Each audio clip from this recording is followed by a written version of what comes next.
Mr. President, I have obviously been very fortunate to have the opportunity to give remarks from my desk on the floor of the United States Senate several times since the people of Missouri sent me here in 2006.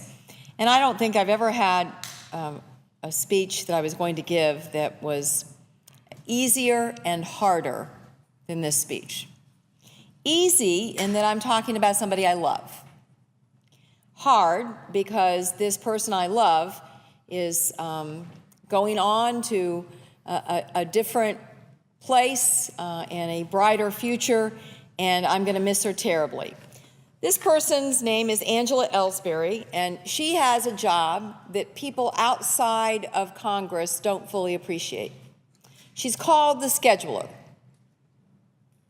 But for anybody who does this work, they appreciate that somehow that title just doesn't do it justice.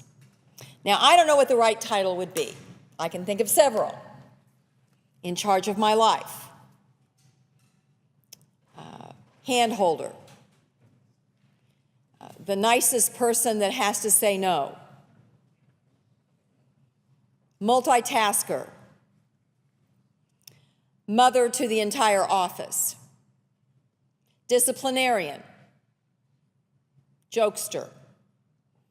There are so many things that a good scheduler does that makes our lives work. Angela came to this work having worked for the governor in Missouri in a similar capacity.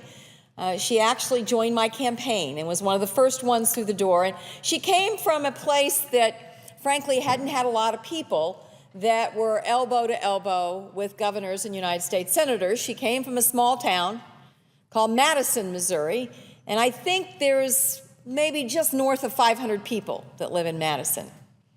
So not only did she begin the campaign and do a lot at the beginning of the campaign, keeping us organized and allowing the schedule to work, she came to Washington and it really has done remarkable work. Her work is so remarkable that everybody kind of thought it was easy.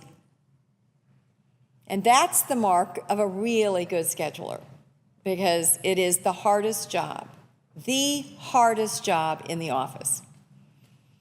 Not only does she have to put up with the frustration of me when the hours are long and the meetings are back to back and there's not time to get a breath, she has to put up with everyone in Missouri that can't understand why I can't be 5 places at one time and why it's not possible for me to vote 1 hour and be in Rolla, Missouri the next hour. And she does all that with incredible grace and intellect and a smile on her face. She's just a very, very special person.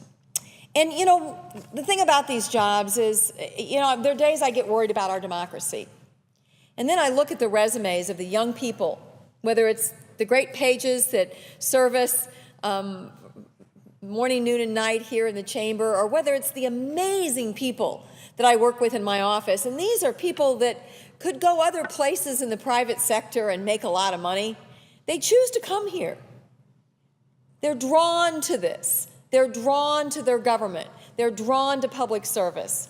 And so as a result, I mean, what do I love about my job? Let me count the ways, but one of the things I love most is being surrounded by patriotic, intellectual Americans that want to do the right thing and don't care that they have to still live like they're in college, that don't care that the idea of buying a car is a fantasy because it's just too expensive, that don't care that they have to have an hour commute in order to get housing that they can afford.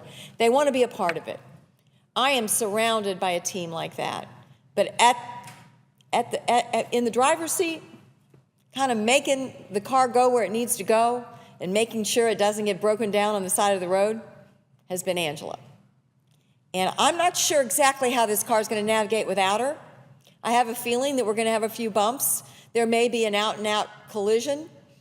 There may be some scrapes and some wailing and some hollering about people who are upset or it doesn't work. I do know this, that we always say some of these shoes are hard to fill. These shoes, they will be very hard to fill.